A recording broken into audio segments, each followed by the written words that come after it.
Hey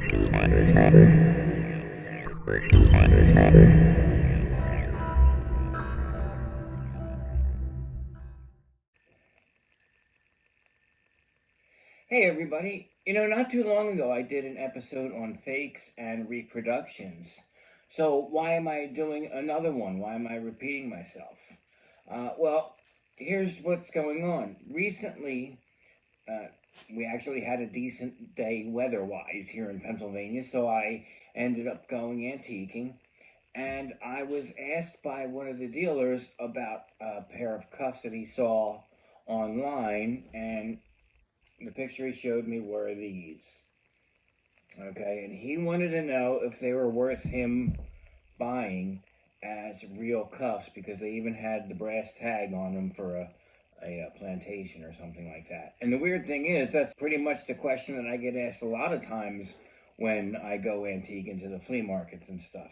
But I'm thinking because the weather is breaking that a lot of people are going to have questions because there's going to be more and more outside events and sales and things like that. So I thought I would just cover real quick the difference between the real deal and those that are made either to intentionally deceive, pretending to be antiques, or used for, reenactors or fantasy pieces.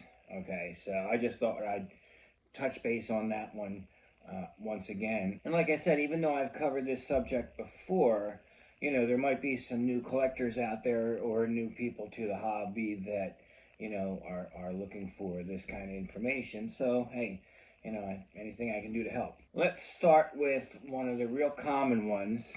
And these come in different finishes, but sometimes these are sold as actual Derby cuffs, either Hyatt or Froggatt or, another maker. And these are real easy to identify even at a distance because of the center swivel. This thing, you can actually pull these apart. I've done it because they just use cheap metal and all that. As a comparison, let's look at a real pair of Derby cuffs, and you can just see the workmanship, the difference between the swivels, the difference between the end caps, and the locks. These are just so cheaply made. Once you hold a real pair in your hands, you can tell the difference immediately. Okay. The big box guys, no, absolutely not. If you see a brass tag on them mentioning a prison or, like Alcatraz or Yuma or something like that, prisons never spent the money for brass tags to put on handcuffs. That would just be ridiculous. That's two of the ways that you can tell. The Derby cuffs come also in leg iron sizes and the flexible patterns, but they're a dead giveaway. Again, the center link. And for the leg iron sizes, you can tell by the end caps again and just by the overall cheapness, especially of the hinges. The hinges are always terrible on these things because, they're being made cranked out by the thousands. These I usually see advertised as pirate cuffs with no attempt whatsoever to fool the buyer into thinking that they're vintage. Usually they make a reference to the Johnny Depp movies, because this is very similar to a pair that he wore in one of the many. And takes a screw key. Again, real cheap hinges. And I'm going to show close-ups of these things in a little bit, so stick around. Sometimes the keys don't even fit correctly. I had another pair where the hinge just completely broke off, but I think I paid like $12 for them or something. These things are very common. I see these all over. In fact, I could probably take it to 2 or 3 antique co-ops downtown that have these right now in the shops. Some claim to be Civil War, others just say, old shackles. But these are handmade. It's just basically pieces of threaded bar, clamped down and pinched for the connecting links. And the key I didn't even bring out because it's tin and it's rolled, and you can actually see the seams on these things. These are just, ugh. And they always claim to be blacksmith made. Somebody was making these things, and I'm not sure who. I never really bothered to do the research on this or look up on handcuffs.org, but if you know anything about the history of these things, that would be a really interesting subject to cover. So just let me know. And now some of the more recent ones.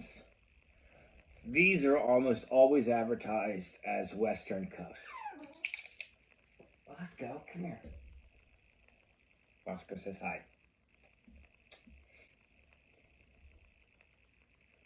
You mind if I get on with the video? Okay. Now these are almost always advertised as Western cuffs. And I want you to take a look at how similar they are to the Matatucks. I mean, you could mistake these things easily for a Matatuck cuff, except for the gigantic keyway. It's got the 3 circular rings. It's got pretty much the same bow shape. And it has a giant keyway. I'm thinking that whoever made this saw a blurry picture of these and tried to copy it. That's my thoughts on it. And like I said before, oftentimes the keys are a giveaway because they're really crude for the repros as compared to authentic Darbys, in this case Hyatt. And I'm going to show you close-ups of these, like I said. So stick around.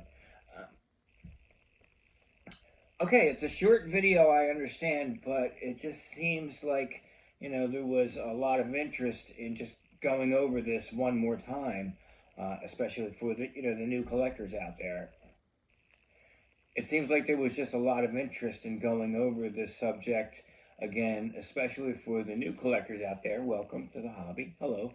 And, if you have any questions or anything, there's a lot of great information on the handcuff websites and chat rooms and things like that. And there's a lot of Facebook groups popping up that feature handcuff collecting. So I hope you explore what's out there and, don't be fooled by fakes. And I bought these knowing full well what they were and paid next to nothing because I knew, I think the most I paid was like $25 maybe for a pair. And that just because I wanted an example of it to demonstrate the difference between the real and the fake ones. Now, where do these come from? A lot of them come from India. They're being made all over the place, really. Pakistan, different places.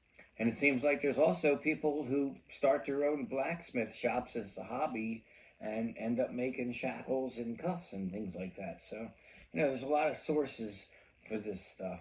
And, just make sure you know what it is that you're looking at before you buy, okay? And, make smart decisions because, hey, I've been burned a million times. And it's no fun. So that does it for this edition of Off the Cuff. Please tune in again next time, and don't forget to subscribe.